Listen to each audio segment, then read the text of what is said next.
Il y a un lien entre l'arabité, si l'on peut dire, l'uruba, et l'islam.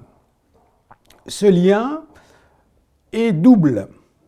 D'une part, l'islam apparaît parmi des populations arabes. D'autre part, l'islam, surtout, je pense que c'est bien plus important à mes yeux, l'islam a pour support des textes écrits en arabe. Alors ça me paraît être un élément bien plus important que le premier. Alors le premier a joué un rôle tout de même parce que l'identité arabe à ce moment-là est interprétée sur le plan d'un point de vue généalogique. Hein. C'est bon, tout ce que l'on sait sur les origines tribales du prophète, de ses compagnons. Quraysh est une coalition de tribus et de maisons arabes, hein, de l'Arabie centrale, plus précisément de la région de la Mecque. Et donc, c'est le groupe au sein duquel est apparu le prophète de l'islam. Voilà. Il est apparu plus particulièrement au sein du groupe qu'on appelle les Banu Hashim. Hein. C'est pour ça qu'on a des gens qui se réclament de l'ascendance hashimite actuellement. Hein. Donc ça veut dire qu'ils appartiennent à la... Non pas, ils ne descendent pas du prophète, puisque le prophète n'a pas eu de descendant mâle, mais ils descendent du groupe auquel a appartenu le prophète, les Banu Hashim. Alors ça, c'est l'aspect, si vous voulez, généalogique. Alors, l'autre aspect, donc, je disais, c'est la langue arabe. Alors la langue arabe, donc, est une langue qui appartient à l'ensemble sémitique, donc qui est très proche à la fois de l'hébreu, de l'araméen, du syriaque, du guèze éthiopien, et même de l'akkadien de la Mésopotamie ancienne. Donc, on est assez surpris quand on est arabisant et quand on voit le vocabulaire, par exemple, ou même la grammaire, la syntaxe. Il y a des choses qui sont absolument... la ressemblance est tout à fait frappante. Hein. Donc, l'arabe a servi donc de support à la diffusion de l'islam. Et ce qui est particulier, c'est que l'arabe a eu un destin assez semblable à celui du latin pour l'Église, en tout cas pour l'Église d'Occident, pas pour l'Église d'Orient, qui, elle, se servait du grec. L'arabe, donc, est devenu une sorte de langue liturgique de tout le monde musulman. Ce qui fait que même les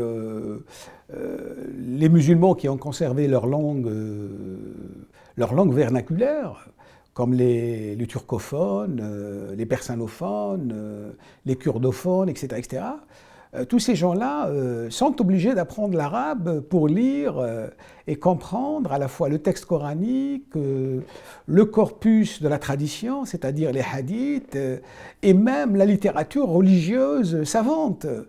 C'est-à-dire que vous avez comme prenons l'exemple de l'Iran, on s'est mis de nouveau à écrire en persan. Par exemple, le fameux livre des rois, par exemple, là, de Firdausi, qui a été écrit en persan. Mais la littérature religieuse a continué à être écrite en arabe, et jusqu'à nos jours, des auteurs iraniens peuvent écrire en arabe. Ils apprennent d'ailleurs l'arabe, hein, et ils peuvent écrire en arabe pour un public non persanophone.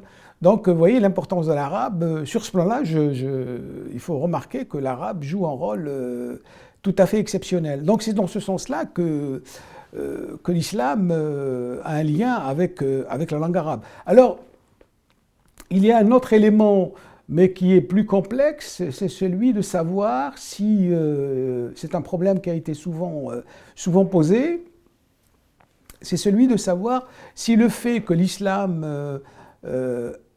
a pour support une langue sémitique ne détermine pas en partie son contenu théologique et religieux.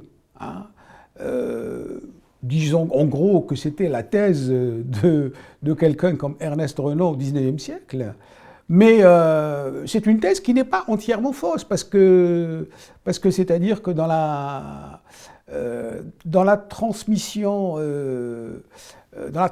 des concepts, la définition de ces concepts, hein, de leur portée,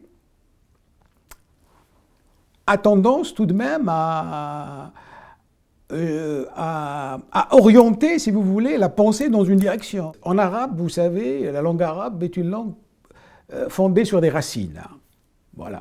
Bon, on a tendance à dire ça, bon, c'est pas tout à fait exact, mais bon, partant du fait que c'est des racines, hein, et qu'à partir des racines, on tire des noms, des verbes, des adjectifs, enfin, etc. Voilà. Alors, on a la racine, disons, abada, qui veut dire servir. Et de là, ça veut dire aussi adorer. Hein? Alors, cette racine, qui est un verbe en même temps, est abondamment répétée dans le Coran. Hein? Elle est vraiment très présente. Alors, il se trouve que abada, comme je viens de le dire, ça veut dire servir. C'est-à-dire, le serviteur, la relation du serviteur au maître, se décrit par ce verbe, abada. D'ailleurs, verbe à partir duquel on tire le mot abd, qui veut dire esclave. Hein? Et les êtres humains sont appelés, l'être humain est qualifié de abd. Ces noms-là, cette expression plutôt, abd, est assez troublante. C'est-à-dire que l'islam, mais pas seulement l'islam, on peut dire d'une certaine façon les religions sémitiques qui l'ont précédé, concevaient le rapport de la créature au Dieu comme un rapport de l'esclave à son maître. D'ailleurs, il y a un mythe mésopotamien, je me demande si ce n'est pas la légende de Gilgamesh, ou alors celle sur la création comment les dieux se sont décidés à créer les hommes. Ils ont dit on va créer des êtres qui vont nous servir. Hein? C'est exactement ça. Et d'ailleurs, dans le Coran, on trouve des formules qui sont assez semblables dans le Coran, dans le Hadith, dans lesquelles Dieu dit des choses du genre vous avez été créés pour me servir, li ta'buduni. Hein? Donc, mais évidemment, la langue arabe a évolué. Hein? La langue arabe a évolué et on a distingué le service du culte. Hein? Le culte est devenu la ibada. Vous voyez ce que je veux dire, le lien entre la langue arabe et la religion? Donc ça, c'est un lien un peu particulier, un peu plus profond que sur les liens purement sociologiques.